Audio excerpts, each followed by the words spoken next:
Round table conference होती है, second round table conference होती है, थर्ड राउंड टेबल कॉन्फ्रेंस होती है इन 1930, 1931, 1932। अब होता ये कि 1932 तक आपके पास, 1930 के अंदर तो ऑफ कोर्स ये आरटीसी स्टार्ट करवाई थी किसने, लेबर पार्टी ने, राइट। 1932 तक आपके पास ये जब राउंड टेबल कॉन्फ्रेंसेस आई, तब लेबर पार्टी का चेंज हो गया आपके पास किस चीज़ के ऊपर, वहाँ पे गवर्नमेंट किस चीज़ की आ गई, कंजर्वेटिव गवर्नमेंट आ गई। अब ना से कंजर्वेटिव पार्टी आपके पास लेस इंटरेस्टेड थी, उन्होंने कहा कि ये थर्ड आरटीसी में कुछ डिसाइड करना है तो कर लो, वरना एग्जैक्टली क्या चीज़ है हम खुद ही क्या चीज़ कर देंगे, कॉन्स्टिट्यूशन बनाकर आप लोगों को दे देंगे। और ऐसा ही हुआ, थर्ड आरटीसी फेल हो गई। क्यों? क्योंकि आपके पास आईएनसी ने बाइकआउट कर दिया, कायद अज़म मोहम्मद अली जिन्ना को ये कहकर नहीं बुलाया गया कि he is the troublemaker. So therefore what happened, आपके पास Government of India Act 1935 finally British ने खुद क्या कर दिया, पास ऑन कर दिया। नाउ से this thing, it was amended up to 15th August 1947. Some provincial autonomy was granted. किस चीज़ के अंदर, 1935 के गवर्नमेंट ऑफ इंडिया एक्ट के अंदर कुछ प्रोविंशियल ऑटोनॉमी ग्रांट की गई, किसको, इंडियंस को। नाउ से दिस थिंग, अब हुआ क्या, सबसे पहले हमने इसकी पढ़ना है कि एग्जैक्टली ये था क्या, फिर उसके बाद इंपॉर्टेंस पढ़नी है और इसकी ऑपोजिशन पढ़नी है, दैट्स ऑल। सिर्फ ये तीन चीज़ें हमने पढ़नी है।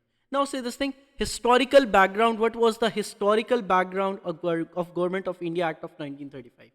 इन 1933 आपके पास ये 4 मार्क का क्वेश्चन बनता है, this 4 mark question on the white paper, कि what was the white paper, okay. अब नाउ से दिस थिंग, या डिस्क्राइब द वाइट पेपर्स, कि गवर्नमेंट, जो ब्रिटिश गवर्नमेंट थी, उन्होंने पब्लिश किया वाइट पेपर। ये डॉक्यूमेंट जो था, इट अनाउंस द प्रपोजल्स, जिस तरह एग्जैक्टली इन्होंने नेहरू रिपोर्ट दी थी, जिस तरह इन्होंने कायद अज़म मोहम्मद अली जिन्ना 14 पॉइंट्स दिए थे इंडियंस ने कि आपके पास ये कॉन्स्टिट्यूशन में ऐड कर दें, ये प्रपोजल्स हैं हमारे। ब्रिटिश ने प्रपोजल्स दिए कि भाई ये हम क्या करने लगे हैं, ये कॉन्स्टिट्यूशन में ऐड करने लगे हैं। तो पहले ड्राफ्ट बनता है कॉन्स्टिट्यूशन का, हमेशा याद रखो, जब भी कॉन्स्टिट्यूशन बनेगा उसका पहले एक ड्राफ्ट बनेगा। सो देयरफॉर वो draft as a white paper British ने क्या किया, पब्लिश किया इन 1933। नाउ से this thing, the white paper suggested कि जो न्यू इंडियन कॉन्स्टिट्यूशन है उसके अंदर हम डायरकी सिस्टम, जो शेयर्ड रूल है, वो सेंट्रल लेवल पे इंट्रोड्यूस करेंगे। पहले आपके पास प्रोविंशियल लेवल पे था, अब प्रोविंशियल लेवल से हम हटा देंगे, रिमूव कर देंगे और इसको सेंट्रल लेवल पे इंट्रोड्यूस करेंगे, which was a good thing for the Muslims. So now to further review these ideas and to, और स्टैब्लिश करेंगे एक रिस्पॉन्सिबल गवर्नमेंट, किस चीज़ के अंदर, प्रोविंसेस के अंदर। आपको याद है कि क्या चीज़ कही गई थी कि एक इलेक्टेड रिप्रेजेंटेटिव गवर्नमेंट प्रोविंसेस में इंट्रोड्यूस की जाएगी, ये फर्स्ट आरटीसी में डिसाइड हुआ था। सो देयरफॉर वाइट पेपर के अंदर भी बिल्कुल एग्जैक्टली ऐसे ही आपके पास, कि आपके पास क्या चीज़ हो रही है हमारे पास, कि फर्स्ट आरटीसी वाला जो पॉइंट था, दैट वाज एक्चुअली डिसाइडेड किस चीज़ के अंदर, in the white paper publish कर दिया गया कि यस, इसको हम कॉन्स्टिट्यूशन का हिस्सा बनाएंगे। Now to further review these idea, कि आपके पास क्या होगी, एक रिस्पॉन्सिबल गवर्नमेंट इलेक्ट की जाएगी, किस चीज़ के लिए, for each provinces. So to further review these ideas and suggest new recommendation, a committee was formed under Lord Linlithgow. Now say this thing. This committee received help from various Indian delegates who were nominated by the British government by themselves. So therefore, जिन्होंने recommendation देनी है कि जी constitution में ये चीज़ add करें, constitution में ये चीज़ add ना करें. Now say this thing, what happened? In November 1934, committee ने submit की अपनी final report, और ये final report आपके पास ब्रिटिश पार्लियामेंट में सबमिट हुई, और आपके पास ब्रिटिश ने इसको प्रूव किया as the in 1935 and it made as the Government of India Act 1935. पहला याद रखना आप, अगेन क्या चीज़ थी, हमने जो कॉन्स्टिट्यूशंस पढ़े हैं इंडिया के अंदर, 1892 का आपके पास, ठीक है, उसके बाद आपके पास क्या चीज़ थी, देन 1909 का मॉर्लेमेंटरी reforms, government of India Act of, Indian Council Act of 1892, then 1909 का मॉर्लेमेंटरी रिफॉर्म्स, देन 1919 के मॉन्टेग चेम्सफोर्ड रिफॉर्म्स, देन 1935 का गवर्नमेंट ऑफ इंडिया एक्ट अब हम पढ़ने लगे। ओके, नाउ से this thing, these are the 4 acts जो हमें पता होने चाहिए। नाउ अब आपके पास होता क्या है कि इसके अंदर एग्जैक्टली टर्म्स क्या थी, क्या क्या चीज़ें इसके अंदर आपके पास ब्रिटिश गवर्नमेंट ने इंट्रोड्यूस की। सबसे पहले फेडरल गवर्नमेंट के अंदर या सेंटर में क्या किया, और प्रोविंशियल गवर्नमेंट के अंदर क्या किया गया। नाउ से दिस थिंग, सेंटर में क्या कहा गया कि एक फेडरल सिस्टम इंट्रोड्यूस किया जाएगा। आपको याद है कि फर्स्ट आरटीसी में सारे प्रिंसेस ने मिलकर कहा था कि सारे लोगों ने मिलकर एक बात डिसाइड की थी, एक्सेप्ट फॉर आईएनसी, क्योंकि आईएनसी तो फर्स्ट आरटीसी में प्रेजेंट ही नहीं थी। उन्होंने कहा था कि एक फेडरेशन सिस्टम बनाए, ठीक है, और अगेन वो सारे लोग जो सारे प्रिंसेस हैं वो उसको ज्वाइन कर लेंगे, वो सारे इंडियन प्रोविंसेस को ज्वाइन कर लेंगे, ठीक है। सो अगेन क्या चीज़ है, अगर उनके राइट्स को प्रोटेक्ट किया जाता है। So therefore a federal system was introduced at the centre, and the Indian federation was to consist of किस चीज़ के, ब्रिटिश इंडियन प्रोविंसेस और उसके अंदर प्रिंसली स्टेट्स भी क्या होंगी, इंक्लूडेड होंगी, ठीक है। Now by cameral system introduce किया गया, एक तो फेडरल सिस्टम इंट्रोड्यूस किया गया, इसी के साथ सेंटर में बाई कैमरल इंट्रोड्यूस किया गया कि दो हाउसेज होंगे, एक अपर हाउस होगा और एक लोअर हाउस होगा। अपर हाउस को हम काउंसिल ऑफ स्टेट कहेंगे, लोअर हाउस को हम असेंबली कहेंगे, ओके। अपर हाउस के अंदर 256 आपके पास ब्रिटिश इंडिया से लोग होंगे और 156 प्रिंसली स्टेट से लोग होंगे। देन आपके पास जो असेंबली में 250 ब्रिटिश इंडिया से और 125 आपके पास क्या होंगे, प्रिंसली स्टेट से लोग होंगे। नाउ से this thing, members from the Indian provinces were to be elected, इनको क्या किया जाएगा, इलेक्टेड किया जाएगा। जबकि जो प्रिंसली स्टेट्स हैं वो वहां के प्रिंस, जो आपके पास जो स्टेट है वहां के रूलर्स खुद बताएंगे कि एग्जैक्टली कि जी आपके पास अपर हाउस के लिए हम इसको नॉमिनेट करते हैं, लोअर हाउस के लिए हम इसको नॉमिनेट करते हैं, ओके। सो आपके पास क्या चीज़ है, प्रिंसली स्टेट के जो रूलर्स हैं वो खुद बताएंगे कि एग्जैक्टली असेंबली में किसको ऐड करना है। क्यों, क्योंकि अब एक मर्ज्ड इंडिया बनने जा रहा है। पहले क्या था, डिवाइडेड इंडिया था विद द डिफरेंट प्रोविंसेस, ठीक है। लेकिन अब ये सारे princely state under one federation आपके पास ज्वाइन कर रहे हैं और आपके पास that is becoming India. So therefore अब आपके पास क्या चीज़ है कि इन असेंबलीज के अंदर, अपर हाउस के अंदर, काउंसिल ऑफ स्टेट के अंदर 256 British India, 156 princely states. Lower house के अंदर, असेंबली के अंदर आपके पास क्या चीज़ होगी, 256 ब्रिटिश इंडिया से लोग एंड 125 प्रिंसली स्टेट से। Could the आपके पास VP document be a 14 mark question? One reason in the question, Jina, 14 points most important. Okay, wait. Most important attempt at achieving constitutional reforms. उससे मुझे exactly आपका question समझ नहीं आया, exactly इससे आप पूछना क्या चाह रहे हो exactly? Could it be one of the reason? Yes, it could be one of the reason exactly. In this question, Government of India Act 1935 को oppose करना was one of the reason, ठीक है? अपोज करना was one of the reason, okay. Now से this thing, so again अब आप देखो, अब नेक्स्ट चीज आपके पास क्या होती है, नेक्स्ट आपके पास होता है कि आपके पास dyarchy at the central level. At the central government dyarchy आपके पास क्या चीज थी, डायरकी प्रोविंसेस से रिमूव कर दी गई और कहां पे इंट्रोड्यूस कर दी गई, आपके पास सेंटर के अंदर इंट्रोड्यूस कर दी गई। नाउ गवर्नर जनरल और जो वॉइस रॉय थे, it was appointed by the British government and he was the head of the federation. जो गवर्नर जनरल और जो वॉइस रॉय होंगे वो उस फेडरेशन, मतलब जो इंडिया के आपके पास क्या होंगे, हेड होंगे। नाउ अब आपके पास और उनके पास स्पेशल पावर्स होंगी, जैसे एक्सटर्नल रिलेशन, जो फॉरेन है, डिफेंस है, ट्राइबल अफेयर्स है। सिर्फ ये पावर्स ब्रिटिश ने अब अपने पास रखी और बाकी जो मिनिस्ट्रीज थी, जो आपको याद है 1919 गवर्नमेंट ऑफ इंडिया एक्ट में रिजर्व सीट्स थी और आपके पास ट्रांसफर्ड सब्जेक्ट्स थे, रिजर्व सब्जेक्ट्स और ट्रांसफर्ड सब्जेक्ट्स वो खत्म कर दिए गए। सिर्फ अब क्या रखा उन्होंने, रिजर्व सब्जेक्ट्स के अंदर अपने पास सेंटर में क्या चीज़ रखी, आपके पास सिर्फ डिफेंस रखा, सिर्फ उन्होंने फॉरेन अफेयर्स रखा, ठीक है। और आपके पास क्या चीज़ थी, जो ट्राइबल अफेयर्स के, जो आपके पास ट्राइबल अफेयर्स की कमेटी थी। All of these were under किस चीज़ के, ब्रिटिश के, except for this thing, except for this thing all the ministries were given to the किसको, इंडियंस को। अब आप देख रहे हो कि सारी मिनिस्ट्रीज किसको दी जा रही हैं, इंडियंस को, जिसका मतलब ये है कि आपके पास इंडियंस को सेल्फ रूल ऑलमोस्ट दिया जा चुका है, ओके। नाउ अब जो मिनिस्टर्स हैं वो कंट्रोल करेंगे ट्रांसफर्ड सब्जेक्ट्स को, ओके, दैट्स फाइन, ठीक है।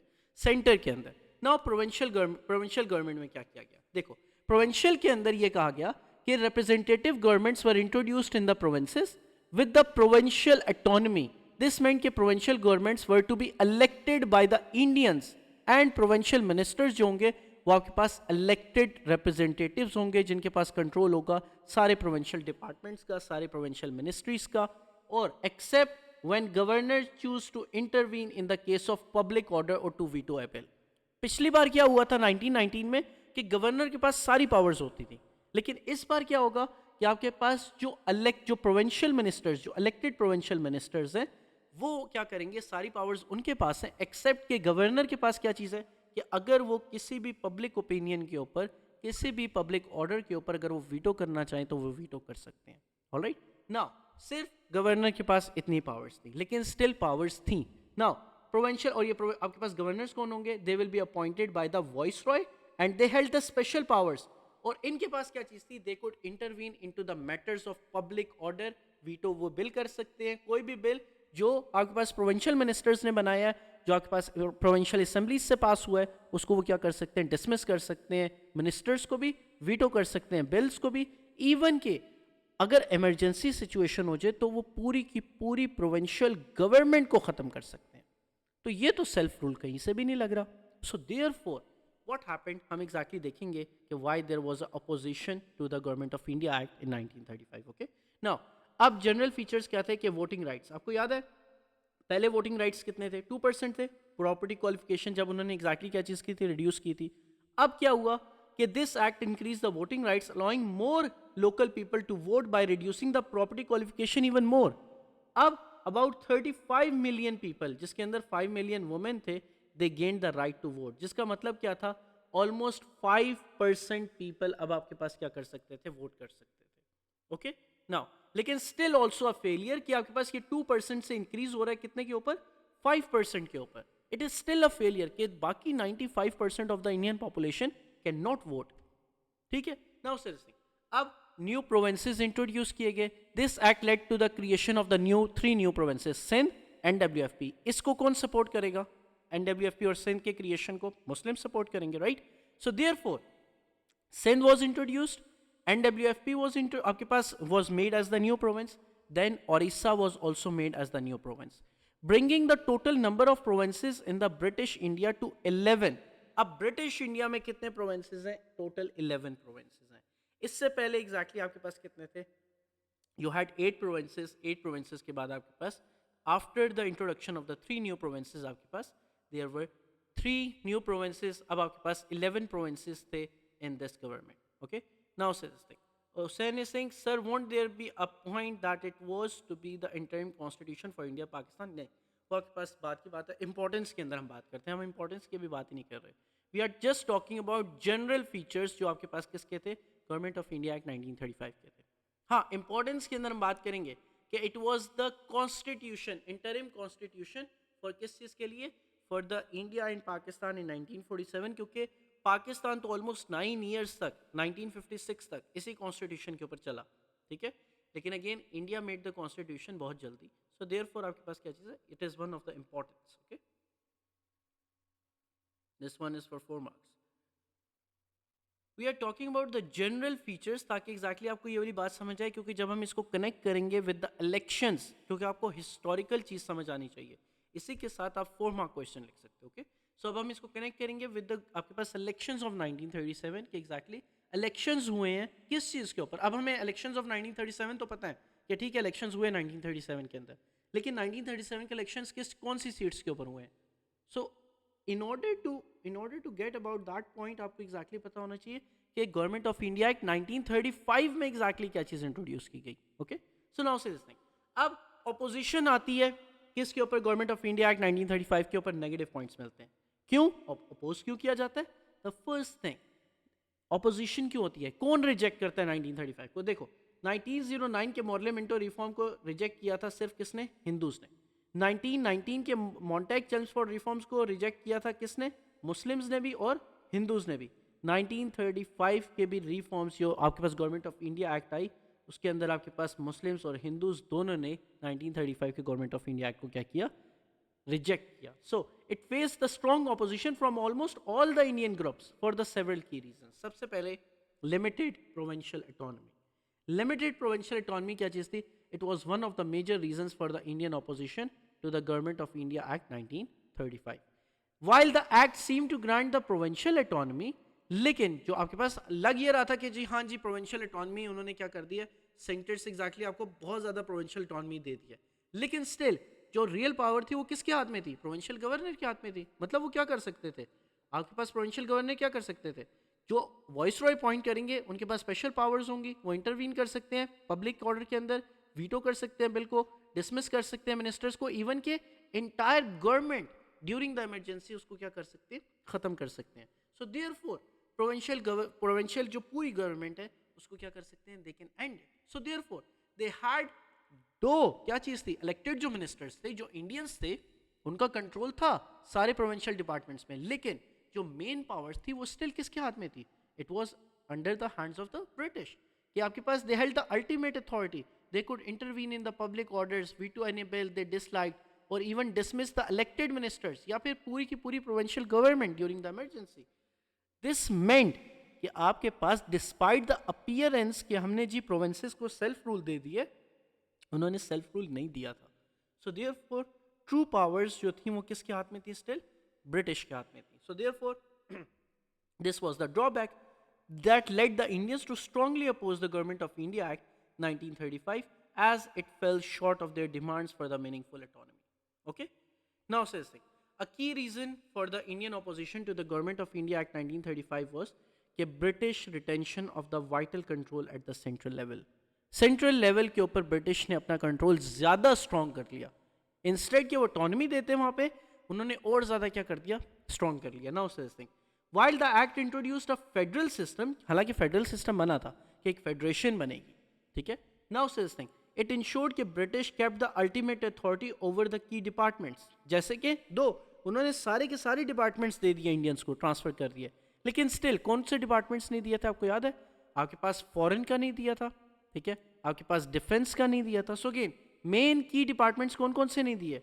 डिफेंस वाला नहीं दिया, ठीक है, फॉरेन का नहीं दिया, फॉरेन मिनिस्ट्री का नहीं दिया, या फिर ट्राइबल अफेयर्स का नहीं दिया. Is that correct? So therefore still जो मेन की आपके पास मिनिस्ट्रीज थी वो ब्रिटिश ने अपने पास रखी, एंड अगेन बाकी सारी दे दी, but still it was not the self rule, it was not the federation. Still जो पावर्स थी वो किसके हाथ में थी? ब्रिटिश के हाथ में थी. So these powers included the absolute right to veto any law passed by the Indian legislature. कि वॉइस रॉय के पास सारी पावर्स होंगी कि वो अगेन क्या कर सकते हैं? वीटो कर सकते हैं. स्टिल कोई भी लेजिस्लेचर को, कोई भी आपके पास बिल है, उसको वॉइस रॉय क्या कर सकते हैं? वीटो कर सकते हैं. Now most importantly key decisions relating to the external relations and defence वो किसके पास थे? ब्रिटिश के पास थे, राइट. ये मिनिस्ट्रीज किसके पास थी? ब्रिटिश के पास. Now Indians still lacked full control over their national and international affairs. Okay. Now अब इंटरनेशनल या नेशनल रिलेशंस के ऊपर इंडियंस क्या नहीं कर सकते? They can not work upon that. Why? क्योंकि वो जो मेन मिनिस्ट्री है वो किसके हाथ में है? आपके पास ब्रिटिश के हाथ में. Got it? अच्छा. नाउ से अब हमारे पास this was the major drawback for the Indians. क्यों? क्योंकि जो मेजर डिसीजंस हैं वो तो ऑफ कोर्स किसके हाथ में है? वो तो ऑफ कोर्स इंडियंस के, सॉरी ब्रिटिश के हाथ में है. सेंटर के ऊपर भी और प्रोविंशियल गवर्नमेंट के अंदर भी. So government of India Act 1935 को एक तो प्रोविंशियल गवर्नमेंट की वजह से आपके पास अपोज किया गया, नंबर सेकंड जो आपके पास सेंटर की वजह से अपोज किया गया. ओके. नाउ अब finally the act face the strong criticism. किस वजह से? Can this be the 14 mark question? And this can not be the 14 mark question. Finally आपके पास 14 मार्क का क्वेश्चन के ऊपर पॉइंट्स हमारे पास इतने हैं भी नहीं. हाँ, अगर आप एक एक पॉइंट को बहुत ज्यादा ड्रैग करने की कोशिश करो तो हाँ ठीक है, 10 मार्क का क्वेश्चन एग्जैक्टली बना सकते हो, but not the 14 mark question. Okay. Now अब आपके पास क्या चीज है? How successful was the Government of India Act? Exactly, yes. Now से दिस थिंग, अब आपके पास it came in paper, exactly yes, आया हुआ है हमारे पास. लेकिन अगेन उसके अंदर देखो सक्सेसेस और फेलियर्स दोनों है. सिर्फ फेलियर्स के ऊपर बात नहीं कर रहे, सिर्फ रीजंस फॉर द ऑपोजिशन के ऊपर बात नहीं कर रहे हम बात करते हैं फिर उसमें सक्सेसेस की भी, मतलब इंपॉर्टेंस की भी, और किस चीज की? आपके पास इंपॉर्टेंस सक्सेसेस की तरफ आती है और आपके पास ऑपोजिशन जो है वो उसके फेलियर्स आते हैं, right. Yes, for both 7 mark question. Yes, हाँ कर सकते हैं, बिल्कुल एग्जैक्टली कर सकते हैं. यस. नाउ से दिस थिंग, अब थर्ड रीजन एग्जैक्टली आपके पास क्या थी? Why it was opposed? Yes, we can make 14 mark question. Now strong criticism came आपके पास. क्यों? बिकॉज आपके पास 2% वोट से कितना सिर्फ रेस किया गया? सिर्फ 5% वोट. नाउ अब हुआ क्या कि आपके पास क्या चीज है? It face the strong criticism from the start due to the limited voting rights और highly restricted franchise. Although the number of voters were expanded to 35 million, but still, this still meant that only 25% of the adult population and 5% of the total Indian population. 5% total कितनी है? Indian population, total Indian population, और adults में से कितनी? 25% of the people could actually vote. All because of the strict property qualification. So therefore, this was the major point of the disagreement because कि British ने ignore कर दिया rest of the 75% of the adult franchise और the adult population in India जो कि vote कर सकते हैं.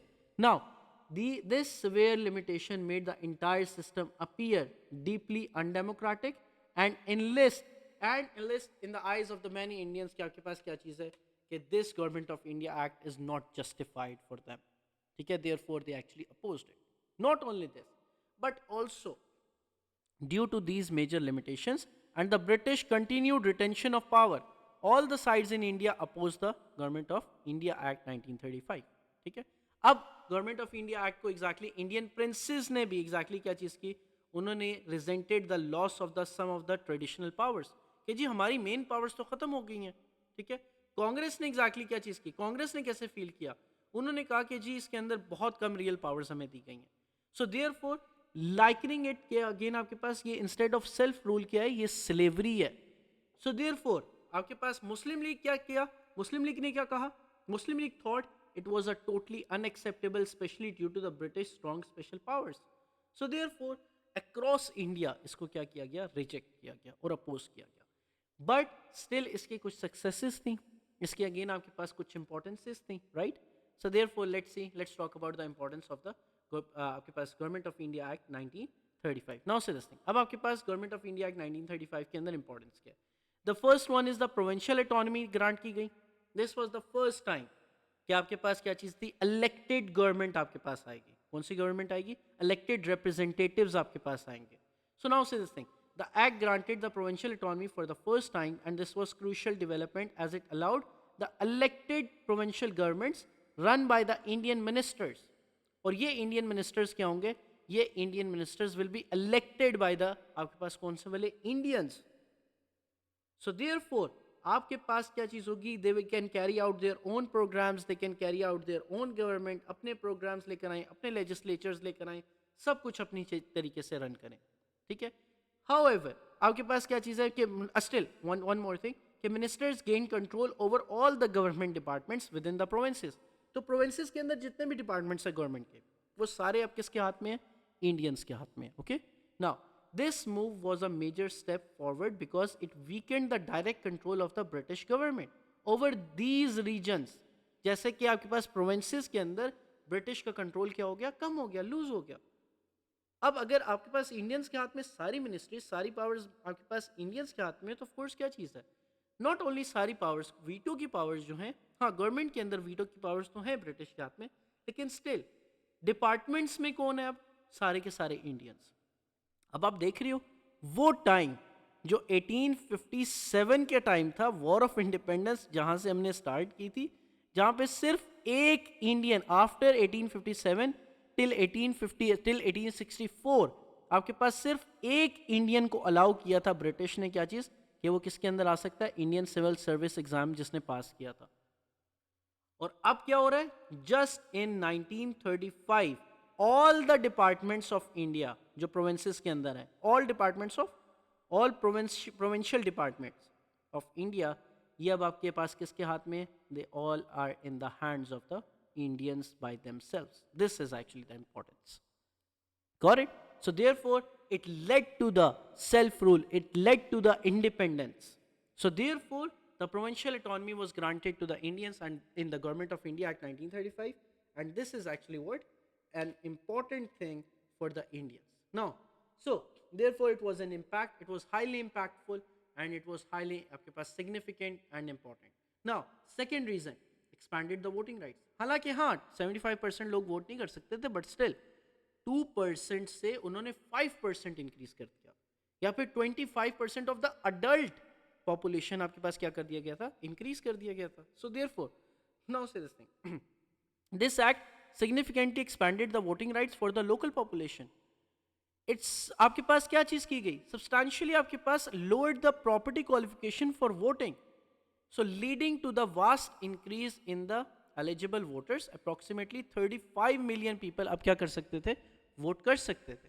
मतलब now 25% of the adult population अब वोट कर सकते थे, which was the 5 times ज़्यादा किससे, previous number से. हालांकि हाँ still it was not 100%, but still it was a major shift. 2% से 5% पे लेकर आना, या फिर अगेन 5 times ज़्यादा कर देना पॉपुलेशन को कि वो वोट कर सकते हैं, that was not a small thing. ठीक है, so it was the vital step towards किस चीज के ऊपर, towards the political participation and help to involve more Indians in the electoral process. Okay, are you getting my point now everyone? Everyone, did you get about this thing? Anyway, is the net connection okay? Because again, that I feel that it keeps on disconnecting for you. Alright एन, alright Agha, alright Hussain. Okay now से this thing, अब हमारे पास we have the next point, the federal, आपके पास provisions क्या थे। Now से दिस थिंग, फेडरल प्रोविजंस आपके पास इंपॉर्टेंट क्यों थी कि this act actually establish the provisions for the federal government. किस लेवल के ऊपर? At the centre for the first time आपके पास क्या चीज़ की गई थी? My laptop is hanging, take the class phone आपके पास उस चीज़ के ऊपर, मोबाइल फ़ोन के ऊपर at least if you want. So mobile के ऊपर आप लैंडस्केप के ऊपर करके देख लो, अनटिल एंड अनलेस आपका जो लैपटॉप का इशू है वो रिजॉल्व नहीं होता। फ्रॉम दैट, इस चीज़ से exactly it would be better for you, right. Okay now से दिस थिंग, अब एग्जैक्टली क्या चीज़ हुई कि फेडरल प्रोविजंस आपके पास क्या चीज़ थी कि फेडरल गवर्नमेंट या फेडरेशन सिस्टम इंट्रोड्यूस किया गया फर्स्ट टाइम कि इंडियन प्रिंसली स्टेट्स जो हैं, ब्रिटिश इंडिया जो है वो यूनाइट होकर आपके पास एक फेडरेशन बना रही है। Are you getting my point?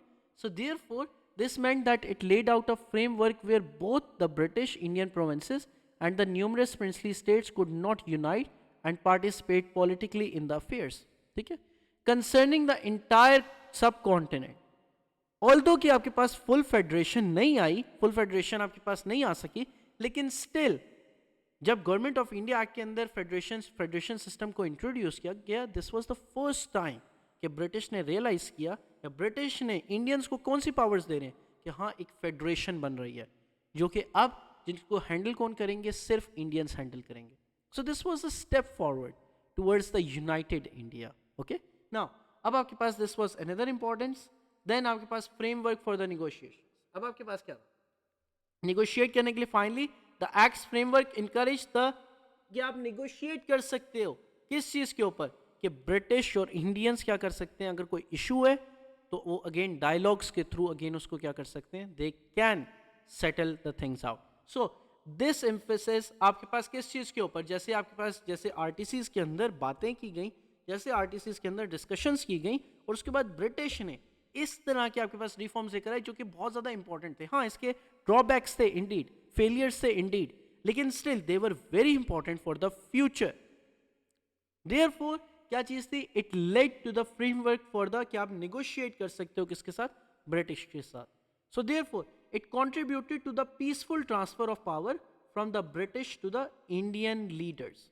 Ultimately this process facilitated the independence of India and the creation of Pakistan in 1947, making an act कि ये फाउंडेशन एक लीगल डॉक्यूमेंट है हिस्ट्री के अंदर, जिसके अंदर जो आपके पास क्या चीज़ है कि इंडिया अब सेल्फ रूल की तरफ जाएगी या इंडिया आपके पास क्या चीज़ जा रही है, किसकी तरफ जा रही है? इंडिपेंडेंस की तरफ।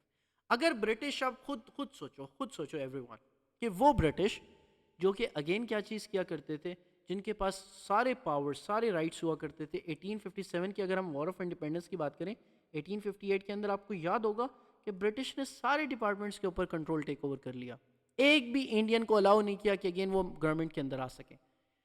उस टाइम से अब क्या चीज हो रही है कि ब्रिटिश ने सारी मिनिस्ट्रीज दे दी हैं, प्रोविंशियल गवर्नमेंट के अंदर सारी मिनिस्ट्रीज किसको दे दी हैं? इंडियंस को दे दी हैं। सेंट्रल लेवल के ऊपर फेडरेशन सिस्टम इंट्रोड्यूस कर दिया है, सेंट्रल लेवल पे डायरकी सिस्टम इंट्रोड्यूस करके सारी मिनिस्ट्रीज सेंटर के मिनिस्टर्स को दे दी हैं, मतलब अपर हाउस के जो आपके पास जो असेंबली के मिनिस्टर्स हैं उनको दे दी हैं, और सिर्फ आपके पास 3 मिनिस्ट्रीज अपने पास रखी हैं, और वो कौन सी वाली हैं आपके पास? That is foreign, that is defence and that is tribal वाली अफेयर्स की। ठीक है, सो देयरफॉर वो ब्रिटिश एग्जैक्टली जो आपके पास क्या हुआ करते थे, जो आपके पास सिर्फ एक सीट नहीं दिया करते थे आईसीएस के अंदर, अब एग्जैक्टली वो क्या चीज़ कर रहे हैं आपके पास? They are giving the framework for the negotiations के एग्जैक्टली आफ्टर कि अगेन इसी के अंदर एग्जैक्टली हुसैन आप इसी पॉइंट के अंदर इंक्लूड कर सकते हो, making the act as a foundational legal document in the history.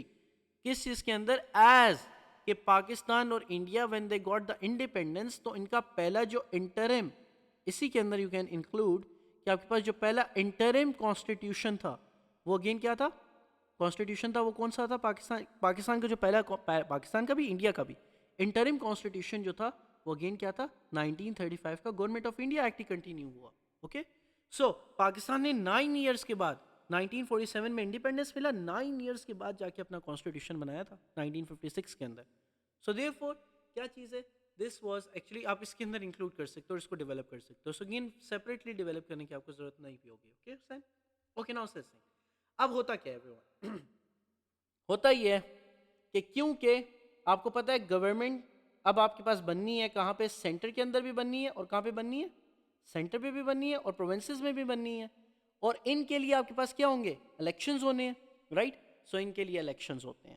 अब होता क्या है जरा आप देखो, मुस्लिम लीग और कांग्रेस दो मेन पॉलिटिकल पार्टीज हैं जो इसके अंदर आपके पास इलेक्शंस में हिस्सा ले रही हैं, मेन पॉलिटिकल पार्टीज। इसके अंदर होता ही है, rough idea, let me give you the rough idea, कि कांग्रेस इसके अंदर एग्जैक्टली क्या कर जाती है, विन कर जाती है, और आपके पास जो मुस्लिम लीग है वो बुरी तरीके से क्या कर जाती है, हार जाती है। Are you getting my point? Now provincial elections होते हैं 1937 के अंदर, किस चीज़ के लिए, कि गवर्नमेंट जो इलेक्शंस करवाने हैं किस चीज़ के ऊपर, कि सेंटर के अंदर कौन सी गवर्नमेंट आएगी, प्रोविंसेस के अंदर कौन कौन सी गवर्नमेंट आएगी और किसकी गवर्नमेंट आएगी। सो देयरफॉर प्रोविंशियल इलेक्शंस होते हैं 1937 के। नाउ ये जो 1937 के इलेक्शंस हैं, they were held under the new government, कौन से लॉ के under, Government of India Act 1935 के लॉ के under, and it was the major turning point in the Indians political history. क्यों? क्योंकि elections were held in those 11 provinces. कौन से 11 provinces जो नए क्रिएट किए गए थे according to the Government of India Act 1935, right. Provinces के अंदर आपको याद है ना, आपके पास ओडिशा, एनडब्ल्यूएफपी और सिंध, ये 3 न्यू प्रोविंसेस इंट्रोड्यूस किए गए थे, जिसकी वजह से 11 टोटल प्रोविंसेस बन गए थे। सो ब्रिटिश इंडिया में इलेक्शंस होते हैं 11 प्रोविंसेस के अंदर, एंड मेन पॉलिटिकल पार्टीज जो जीतती हैं, that is Indian national Congress actually win this election. Now से दिस थिंग, इसके अंदर जो मेन हिस्सा ले रही है वो कौन कौन है, आईएनसी है और आपके पास मुस्लिम लीग है मेन, ठीक है। दे कंपेन्ड ऑन द सिमिलर आइडियाज, सारों का आइडिया, दोनों का आइडियाज के सिमिलर है, दोनों ने कंपेन किस चीज के ऊपर किया, सिमिलर आइडियाज के ऊपर। दोनों एडवोकेट कर रहे हैं किस चीज को, सेल्फ गवर्नमेंट को, ठीक है। A large number of Indians were able to vote for their government for the first time. Now representative जो प्रोविंशियल असेंबलीज में थे for the first time large scale के ऊपर, with around 35 million people, now they could vote. Now अब क्या चीज होती है, which was a significant increase compare to the previous elections. Now Congress party achieved a clear victory in these elections. So therefore, Congress won an absolute majority. किस provinces, कितने provinces में, 5 out of 11 में तो clear victory होती है, ठीक है। आपके पास मुस्लिम लीग clean bold हो जाती है किस चीज के अंदर, in the elections of 1937, and Congress win the clean, Congress आपके पास clean sweep करती है 5 out of 11 provinces के अंदर। कौन कौन से, मद्रास के अंदर, यूनाइटेड प्रोविंस में, Central Provinces Bihar and Odisha में, and the largest single party बनती है इन द अदर 4 प्रोविंसेस के अंदर। कौन कौन से, Bombay, Assam, Bengal and NWFP.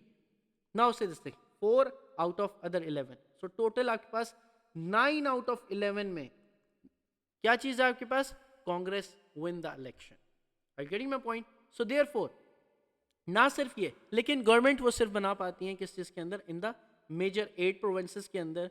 So 8 out of 11 के अंदर Congress was able to make the, आपके पास क्या चीज, government. 9-11, nice, very nice Hussain, बहुत अच्छा। ओके, नाउ से दिस थिंग, अब आपके पास क्या चीज है, which confirm this victory. Now their success highlighted, कि आपके पास क्या चीज थी, कि जनरल पॉपुलेशन, स्पेशली जो हिंदूज थे, उन्होंने किसको सपोर्ट किया ज्यादा, उन्होंने सपोर्ट किया किसको, कांग्रेस को, राइट। नॉट ओनली कांग्रेस को सपोर्ट किया हिंदूज ने, बट ऑल्सो इवन मुस्लिम्स जो थे, they were still behind the Congress, and that was a major issue. Now हुआ क्या, कि आपके पास कांग्रेस वॉन, अब आपके पास 706 seats out of 1585 provincial seats, and this reinforce its claim of being the national party, कि जी हाँ, हम ही एक, आपके पास एक सिंगल पॉलिटिकल पार्टी है जो इंडिया को रिप्रेजेंट करते हैं। तो उन्होंने इस बात को दोबारा रीइंफोर्स करना स्टार्ट कर दिया।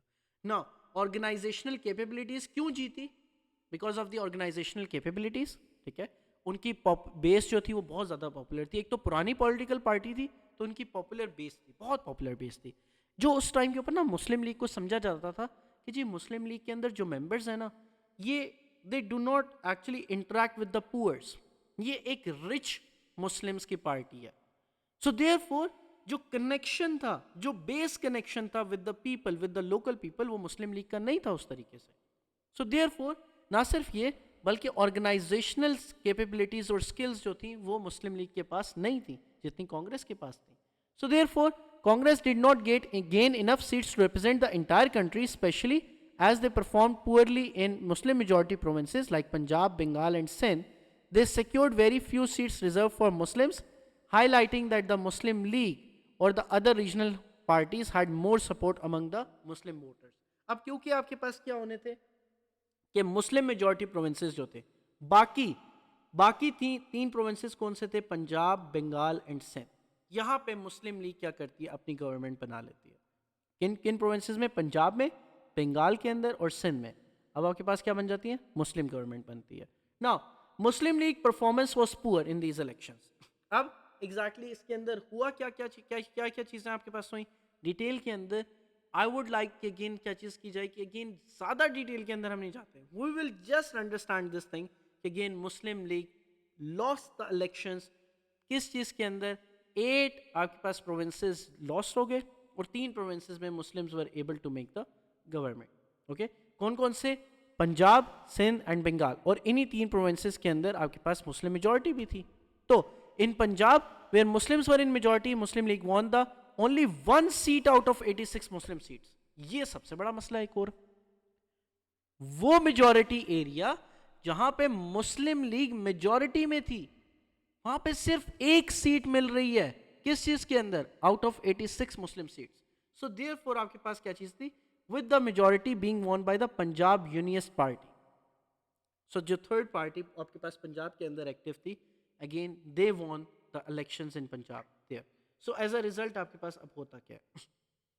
मुस्लिम League failed to form a government in any province. These results clearly showed कि जो मुस्लिम लीग है was not yet the sole representative of the Muslims across the regions of India.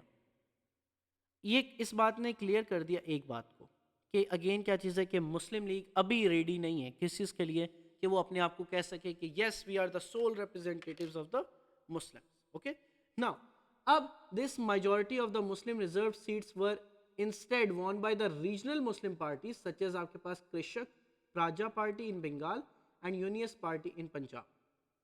Now see this thing कि वो seats जो मुस्लिम league जिसके लिए लड़ाई करती हुई आ रही थी 1906 से कि हाँ जी हमें एक्स्ट्रा वेटेज ऑफ सीट्स दें, हमें एक्स्ट्रा वेटेज ऑफ सीट्स दें, हमें एक्स्ट्रा वेटेज ऑफ सीट्स दें। अब एक्स्ट्रा वेटेज ऑफ सीट्स मिल गई। अब अकॉर्डिंग टू द इलेक्शंस जब रिजल्ट आए तो ऑफकोर्स क्या चीज़ थी? मुस्लिम मेजॉरिटी एरियाज के अंदर 1 आउट ऑफ 86 सीट्स वॉन हो रही हैं मुस्लिम लीग की। कहाँ से? पंजाब में से। जिसकी वजह से अब मेजर सीट्स जो हैं अकॉर्डिंग टू द पॉपुलेशन वो किसको मिलेंगी? अब यहाँ पे मुस्लिम्स की किसको मिलेंगी? Reserve seats Punjab Unionist party को मिलेंगी। सिमिलरली जब बंगाल के अंदर कौन सी पार्टी जीती? कृषक प्राजा पार्टी बंगाल के अंदर जीती।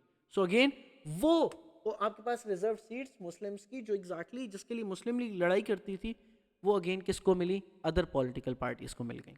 Now sir while they did not find some support in the provinces where Muslims were in minority, even there it was not enough to establish their claim as universal voice for the Muslim. आप तो वैसे normally कहते हैं कि जी हम soul representatives हैं Muslims के।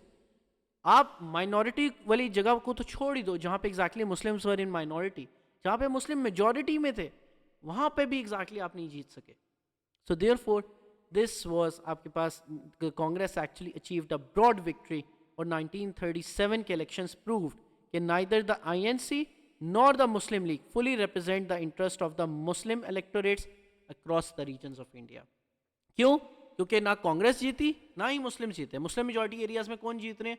कृषक प्रजा पार्टी और आपके पास यूनियस पार्टी पंजाब के अंदर। So therefore other political parties von in the Muslim majority areas, right? So therefore these results demonstrated कि Muslim voters were often more influenced by the local provincial issues या parties से rather कि वो again पूरे India के बारे में सोचें, पूरे इंडिया के मुस्लिम्स के बारे में सोचें। So therefore अब होता क्या? What were the results? What was the aftermath of 1937 के elections? सबसे पहले लेसन आता है किस चीज़ के लिए? मुस्लिम लीग के लिए। It was the lesson for the Muslim League कि उन्होंने अब करना क्या? जरा देखो। एंड यही रीजंस बनेंगी कि आपके पास अभी कब हो रहे हैं इलेक्शंस? 1937 में हो रहे हैं। अब नेक्स्ट इलेक्शंस होंगे, याद रखना एवरीवन, नेक्स्ट इलेक्शंस होते हैं 1945 में। इस 1937 के अंदर जो पुअर आपके पास पुअर परफॉर्म किया है मुस्लिम लीग ने, यही मुस्लिम लीग 1947 के अंदर आपके पास all the Muslim majority areas के अंदर क्या करती है? विन करती है इन 1945 के इलेक्शंस के अंदर। Alright, so therefore remember this thing. और वो क्यों करती है? बिकॉज आपके पास क्या चीज़ हो रही है कि मुस्लिम लीग इन इश्यूज़ के ऊपर वर्क करती है। सबसे पहले बेटर ऑर्गेनाइजेशन। इलेक्शंस 1937 के जो थे उन्होंने क्लियरली बता दिया सॉरी क्या चीज़, कि Muslim League was not yet ready और not was the well organised political party, right? So they realized that again their poor performance was due to the lack of organization, which made it hard for the suitable candidates. कि आपकी एक organisation जो properly क्या नहीं है, establish नहीं है। Therefore आपको क्या चीज करनी पड़ेगी, आपके पास आप लोकल कम्युनिटीज के साथ इंटरेक्टेड नहीं हो, आप लोकल कम्युनिटीज के साथ इन टच नहीं हो। आपकी पॉलिटिकल पार्टी यस इंडिया में तो जानी जाती है, ब्रिटिश भी मानते हैं कि हाँ जी मुस्लिम लीग एग्जिस्ट करती है, लेकिन क्या चीज एग्जिस्ट नहीं करती? आपकी इमेज एग्जिस्ट नहीं करती in front of the local Indians. So therefore there was a need for the better organisation. Alright, now this realization motivated Qaid-e-Azam Muhammad Ali Jinnah को to initiate a major makeover of the Muslim League, कि Muslim league को completely क्या किया जाए, आपके पास reorganise किया जाए। Now number second thing जो इंप्रूव करनी थी, understanding the support base. They understood कि जो उनकी स्ट्रॉन्गेस्ट सपोर्ट है वो उस जगह पे है, उन प्रोविंसेस में है जहां पे मुस्लिम्स के माइनॉरिटी में है, और वहां पे जहां पे मुस्लिम ज्यादा थ्रेटन फील करते हैं by the Hindu majority rule. अभी तक मुस्लिम लीग क्या कहती हुई आई थी कि जी मुस्लिम्स इतने ज़्यादा मुस्लिम्स हमारे साथ हैं और मुस्लिम्स अगेन हमारी पार्टी के ऊपर बैक करते हैं, हम सोल रिप्रेजेंटेटिव्स हैं मुस्लिम्स के। उनको ये बात पता चली 1937 के इलेक्शंस के बाद कि हमारी जो सपोर्ट है वो मेजॉरिटी से नहीं आ रही, वो सिंध, बंगाल और एनडीपीएफपी से नहीं आ रही।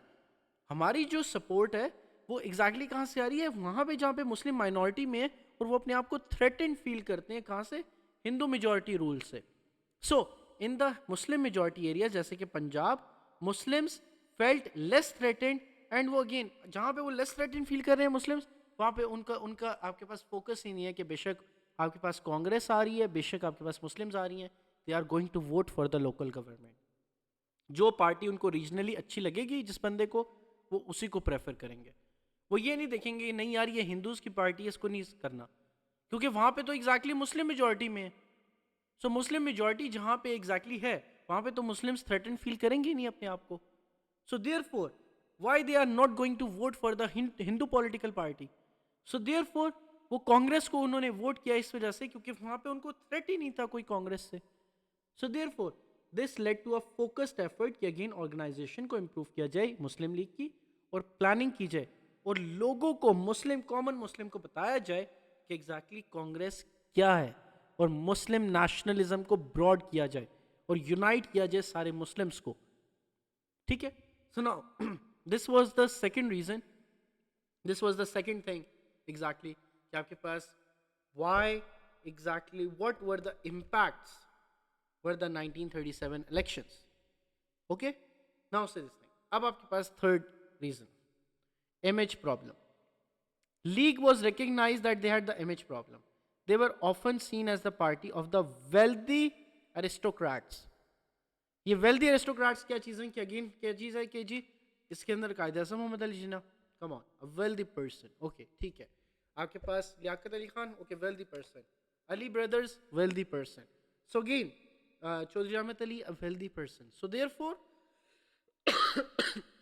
मुस्लिम लीग जो थी it was considered as the party of क्या चीज? It was considered as the party of the rich people, कि जी ये अमीर लोग इसके अंदर है, अमीर मुस्लिम्स हैं। सो कनेक्शन पुअर लोगों के साथ करना बहुत ज़्यादा मुश्किल था, या फिर आपके पास जो लेस एजुकेटेड जो मुस्लिम्स थे उनके साथ, क्योंकि यहाँ पे इस पॉलिटिकल पार्टी में बहुत ज़्यादा एजुकेटेड लोग हुआ करते थे। लियाकत अली, आप कोई भी ले लो, लियाकत अली खान ले लो, चौधरी रहमत अली ले लो, कायद-ए-आज़म मोहम्मद अली जिन्ना ले लो, इलामा इकबाल ले लो, आप कोई भी अली ब्रदर्स ले लो, कोई भी आप मेन आपके पास लीडर्स आप ले रहे हो मुस्लिम लीग के, they are going to be educated and they are going to be from the well off background. So therefore एक इमेज थी इस पॉलिटिकल पार्टी की कि जी क्या है ये पॉलिटिकल पार्टी, ये रिच लोगों की पॉलिटिकल पार्टी है, ये पढ़े लिखे लोगों की पार्टी है। सो अगेन क्या चीज़ है, मुस्लिम्स जो अनएजुकेटेड मुस्लिम्स थे उनके साथ या लेस एजुकेटेड मुस्लिम्स थे उनके साथ इंटरेक्ट करना इस पॉलिटिकल पार्टी का बहुत ज़्यादा मुश्किल था. So therefore image problem थी. Therefore these reasons actually became क्या चीज़, the reasons for the failure of 1937 elections as well. Okay, और इन्हीं रीजन्स के ऊपर the lessons were learned by the Muslim League. Okay, everyone got about this thing या नहीं?